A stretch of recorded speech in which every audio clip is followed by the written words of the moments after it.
Bonjour messieurs. Bonjour. Je me promenais sur la plage et je me demandais ce que vous faisiez comme observation. En fait, là, on fait des mesures de suivi de la plage et du trait de côte pour l'Observatoire de la côte aquitaine. En fait, dans l'observatoire, il y a deux partenaires techniques, c'est le BRGM et l'ONF, qui se répartissent les différents travaux. Et du coup, quel est le rôle de chacun? Alors, au niveau du BRGM, là, vous voyez, on fait des mesures de l'évolution de la plage avec un GPS différentiel, avec une précision du centimètre. Et ces mesures, après, nous permettent de voir l'évolution de la plage. Et après, l'Office national des forêts peut utiliser ces mesures, ces informations, pour l'aménagement de la côte. Alors nous, on fait pas mal de suivi. En fait, on gère une grande partie de la dune en Aquitaine, donc on a une implantation tout le long de la côte.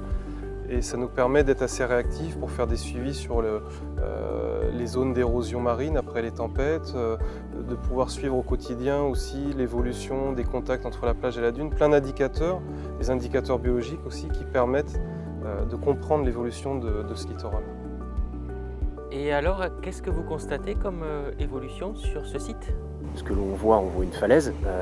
Cette falaise, elle date de 2010. Depuis 2010, c'est un site où on a beaucoup d'érosion et on a un recul de 70 mètres depuis cette date-là. On a été obligé en fait même de revoir les aménagements pour permettre toujours d'avoir un accès à la plage pendant l'été et de continuer à faire vivre ce site pour les usagers.